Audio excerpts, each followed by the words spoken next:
नमस्कार। मैं कमलेश कबीर आपका एक बार फिर स्वागत करता हूं इस नए एपिसोड में। आज के इस एपिसोड में चर्चा का विषय रहेगा महाराष्ट्र बीएमसी का चुनाव परिणाम। कल भी हमने लगातार 2 वीडियो में उसकी चर्चा की थी, लेकिन उसके बाद में संजय राउत का एक बयान आया और जो बयान आया उसमें एकनाथ शिंदे को जयचंद कह दिया।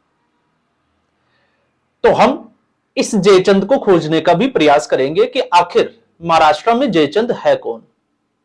दूसरा, मीडिया वर्ग की अगर हम बात करें तो मीडिया का एक विशेष वर्ग जो लगातार इस उम्मीद में कि शायद भारतीय जनता पार्टी हारेगी, लेकिन भारतीय जनता पार्टी हार नहीं रही। तो जब भारतीय जनता पार्टी हार नहीं रही तो फिर किस तरीके से एक नया प्रोपेगेंडा, एक नया नैरेटिव तैयार करने का प्रयास किया जाए, कोशिश की जाए। तो आपने देखा सीधे तौर पर प्रधानमंत्री नरेंद्र मोदी को चुनौती दे दी, और जो चुनौती दी वो किस बात को लेकर दी, हम उसकी भी इस वीडियो में चर्चा करेंगे। तो जब हम मीडिया की बात करते हैं तो मीडिया की विश्वसनीयता होती है सच्चाई से। अब जब हम ये कहते हैं तो इसके 2 पहलू है। एक जिसको प्रो बीजेपी मीडिया कहा जाता है, या हम कहें कि गोदी मीडिया। तो गोदी मीडिया और उसको सीधे तौर पर प्रधानमंत्री नरेंद्र मोदी के साथ जोड़ा जाता है। अब जहां नरेंद्र मोदी की बात है तो सबसे बड़ी बात यह होती है कि सक्सेस रेट है क्या। तो 2001 के बाद लगातार गुजरात का मुख्यमंत्री, फिर गुजरात की जो मुख्यमंत्री का पद था वो अपनी मर्जी से छोड़ा और उसके बाद में प्रधानमंत्री बने, और तीसरा कार्यकाल उनका चल रहा है।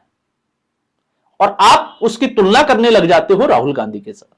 दूसरा, कोई भी व्यक्ति फैसला लेता है तो फैसले के 2 पहलू होते हैं, या तो वो फैसला सही होता है या तो वो फैसला गलत होता है। लेकिन सवाल यह होता है कि क्या उस व्यक्ति ने फैसला लिया। तो उस व्यक्ति ने फैसले लिए, बहुत सारे फैसले सही भी हुए, कुछ फैसले गलत भी हुए।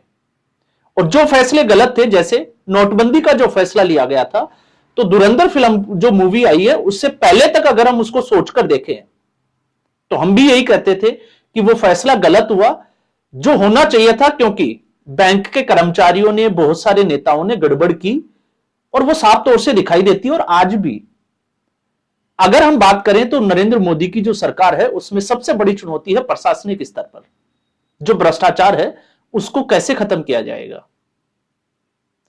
तो फैसले लेना, अगर हम बात करें, हम भी कहते हैं लगातार, जैसे अजीत पवार जिसको प्रधानमंत्री नरेंद्र मोदी खुद टारगेट करते थे, 17,000 करोड़ का आसामी बोलते थे, लेकिन वो भारतीय जनता पार्टी में आ गया।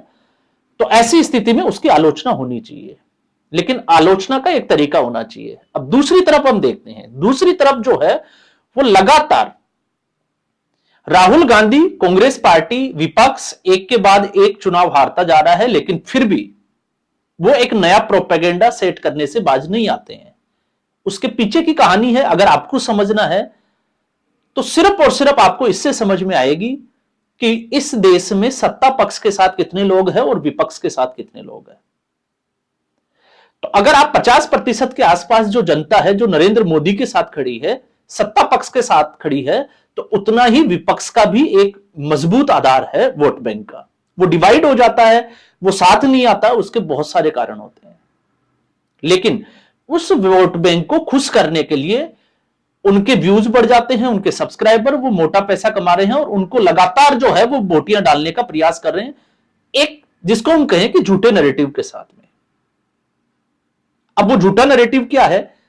आपने देखा होगा राहुल गांधी कांग्रेस पार्टी में सर्जरी करेंगे, नरेंद्र मोदी अमित शाह को हिला के रख दिया, अब भूकंप आएगा।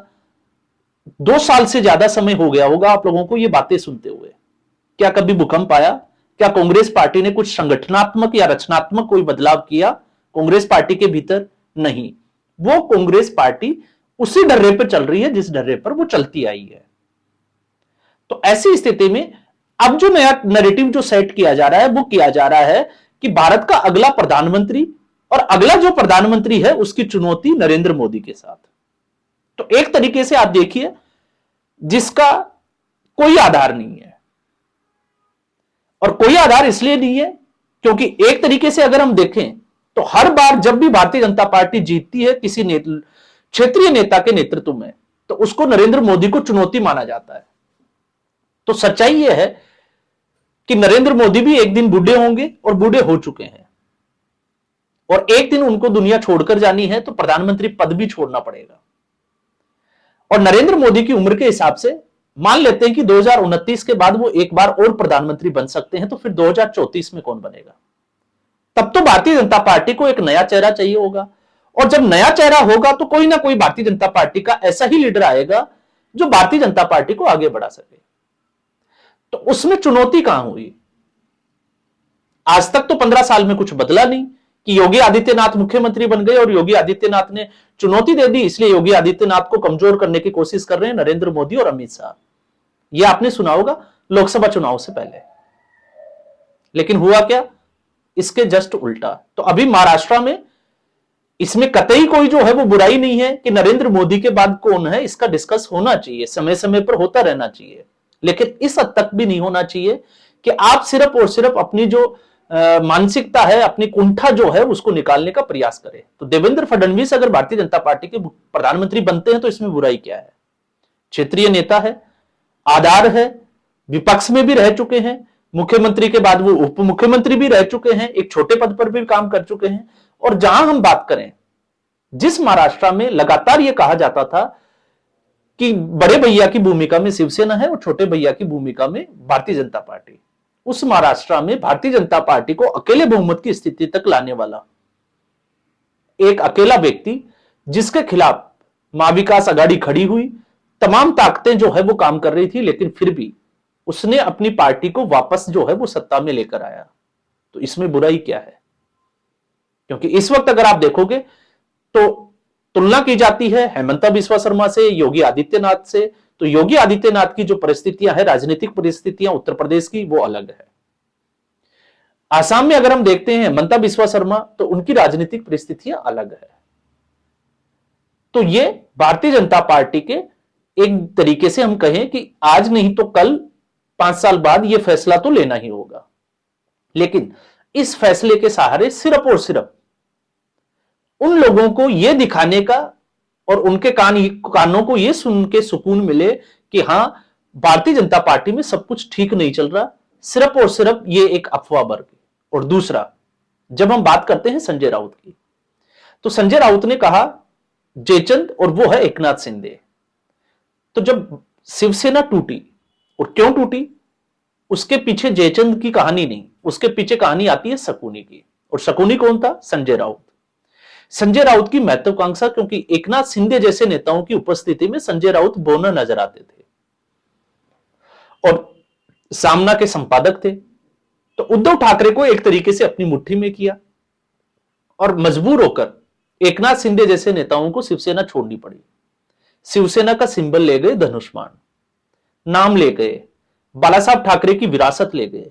और उसके बाद में सवाल यह उठता है कि जनता और जनता के जो मन है उसको पढ़ने का, या जनता किसको समर्थन करती है।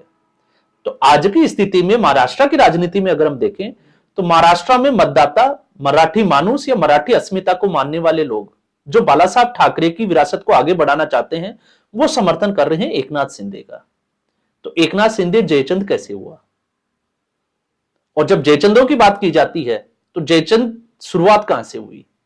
उसकी कहानी की शुरुआत होती है जो एक तरीके से हिंदुओं को धोखा दे। वहीं से तो कहानी शुरू हुई जयचंद की कि उसने अपने जो है वो दगा किया, उसका खामियाजा भुगतना पड़ा। तो आखिर शिवसेना में और भारतीय जनता पार्टी के उस गठबंधन में जो पार्टी कट्टर हिंदुत्व की राजनीति पर आगे बढ़ रही थी, उसमें धोखा किया किसने? तो अगर आप उसको ढूंढने का प्रयास करोगे तो फिर उसमें एक ही नाम मिलता है और वो है संजय राउत। अब संजय राउत को हम जयचंद तो नहीं कह सकते, क्योंकि संजय राउत शकुनी की भूमिका में है और जब तक दुर्योधन समाप्त नहीं हो जाए पूर्णतया, तब तक शकुनी को जो है वो चैन से बैठने की आदत है नहीं। और ये आपने देखा था महाभारत की उस कहानी में। तो संजय राउत उसी कहानी का जो है वो एक किरदार है, बस नाम बदला है, समय बदला है, कहानी जो है वो ठीक उसी तरीके से चल रही है। तो आज महाराष्ट्र की जो जनता थी, मुंबई की जो जनता थी, उसने उसको सिरे से नकार दिया कि उद्धव ठाकरे और राज ठाकरे, बाला साहब ठाकरे की विरासत है, या इसको आगे बढ़ा भी सकते हैं। तो उनको उन्होंने भरोसा किस पे किया? भारतीय जनता पार्टी, या फिर हम कहें कि एकनाथ शिंदे की शिवसेना। तो ये अभी जो है वो चर्चा का विषय बना हुआ है। कल से एक मीडिया वर्ग जो लगातार जो है वो भारतीय जनता पार्टी में एक नेता की दूसरे नेताओं के साथ चुनौती देना, और फिर दूसरी तरफ ठीक उसी तरीके का एक रोना। क्योंकि अगर आप देखोगे सिमिलरिटी, तो राहुल गांधी ने सुबह 11 साढ़े 11 बजे ही ट्वीट कर दिया था चुनाव आयोग को लेकर, जैसे मन बनाकर बैठे हो कि उनकी स्थिति क्या होने वाली है। और ऐसी स्थिति में जब कांग्रेस पार्टी की स्थिति ये हो गई कि डबल डिजिट के लिए भी उनको देखना पड़ता है कि डबल डिजिट होगी या सिंगल डिजिट में ही उनकी सीटें सिमटने वाली है, और वही स्थिति इस बार जो है वो महाराष्ट्र में देखने को मिल रही है। तो आज के एपिसोड में बस इतना ही। उम्मीद करूंगा वीडियो एपिसोड आपको पसंद आया होगा। वीडियो को लाइक करें, शेयर करें, चैनल जरूर सब्सक्राइब करें। धन्यवाद।